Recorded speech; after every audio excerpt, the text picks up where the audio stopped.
Hi అండి, అందరికీ నమస్కారం. Welcome back to my channel Kalashiv creations. ఈరోజు వీడియో ఏంటంటే అలైకే చిట్టి పికిల్స్. ఇప్పుడు విషయానికి వస్తే ఆమె వాళ్ళ సిస్టర్ రమ్య ఎవరైతే ఉన్నారో ఆమె వీడియోస్ ఇన్స్టాగ్రామ్లో మనం చూస్తున్నామో ఎలా ఉంటున్నాయో కొంచెం ఇబ్బందిగానే అనిపిస్తున్నాయి. ఓకే, అది ఆమె లైఫ్, మనం జడ్జ్ చేయడానికి లేదు. మనకు మీద చూడాలనుకున్న వాళ్ళు చూడొచ్చు, వద్దు అనుకున్న వాళ్ళు స్కిప్ చేయొచ్చు, ఆప్షన్ ఉంది మనకి. అండ్ ఇంకా ఇష్యూ విషయానికి వస్తే ఆమె ఏదైతే మాట్లాడిందో అది తప్పే, నేను ఒప్పుకుంటాను. అక్షరాల అందరూ తప్పు అనే అనుకుంటున్నారు, అలాగే ఉంది అది. ఆమె ఎవరెవరికైతే అన్నదో ఏమేమన్నదో అన్నీ అయిపోయి ఆమె రియలైజ్ అయిపోయింది, సారీ చెప్పింది, అయిపోయి ఇంకా దాని మీద తెగ మీమ్స్ వచ్చేస్తున్నాయి, అవి ఇవి అన్నీ వచ్చేస్తున్నాయి. నేను చెప్పాలనుకుంటుంది ఏంటంటే ఇష్యూ అయిపోయింది, ఇంకా వదిలేయండి. ఎందుకంటే సోషల్ మీడియాలో ఒక అమ్మాయి లైఫ్, ఒక అబ్బాయి లైఫ్ ఎలా ఉంటుంది అన్నది డిఫరెన్స్ మనకి తెలుసు. ఒక అమ్మాయి అంతవరకు వచ్చి తన పర్సనల్ ఇలాగా పబ్లిక్ పెట్టుకుంది అంటే ఇంకా అది వేరే విషయం. అది ఎక్కడి వరకు వెళ్తుంది ఏంటి అన్నది. అయితే నేనేం చెప్దాల్చుకున్నానంటే ప్రతి మనిషికి అహంకారం ఉంటుందండి. నేను లేదు అహంకారం లేని మనిషి భూమి మీద ఉంటాడు అంటే అది నేను నమ్మను. ఎక్కడో దగ్గర ఏదో ఒక చిన్న విషయంలోనే అహంకారం అన్నది ఉంటుంది. ఆమెకు ఆ అహంకారం అన్నది ఆ భగవంతుడు ఏం చేస్తారంటే మనకి ఆ అహంకారం ఏదైతే ఉందో దాన్ని ఒక దగ్గర కట్ చేస్తాడు.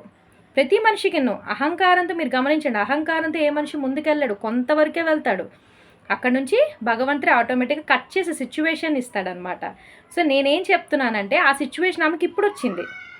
ఆమెకి ముందు నుంచి అహంకారం ఉందేమో. మీరు బిజినెస్ బాగుందని, డబ్బులు బాగా వస్తున్నాయని అహంకారం ఎందుకు అనుకోవచ్చు. ఆ బిజినెస్ బాగుండి డబ్బులు బాగుండొస్తే ఆమె స్లాంగ్ అప్పటికప్పుడు మారిపోదు కదా. ఆమెకు మొదటి నుంచి ఉన్న ఈగోయేనేమో.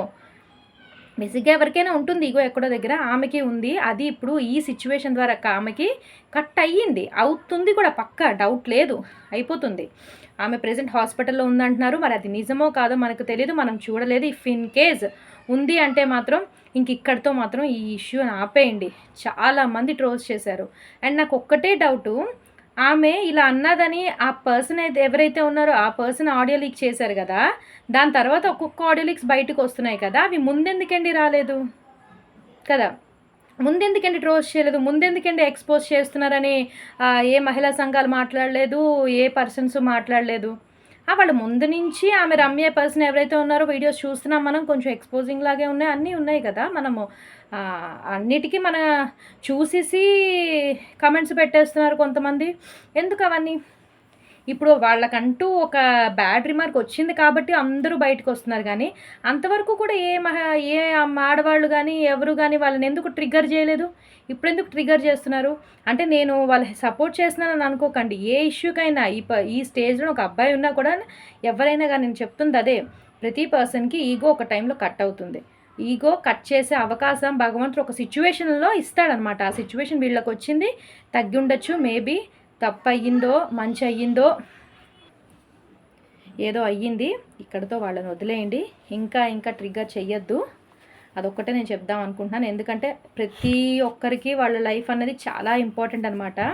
మానవ జన్మే అదృష్టం అసలు.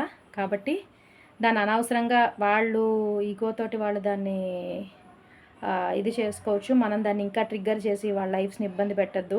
ఫ్యామిలీ కూడా ఉంటుంది కదండి, వాళ్ళ కోసం కూడా మనం ఆలోచించాలి. అంతే రిక్వెస్ట్ చేస్తున్నాను. ఇక్కడితో ఆపేయండి, ఇంకా వాళ్ళని ట్రోల్ చేయొద్దు. Thank you.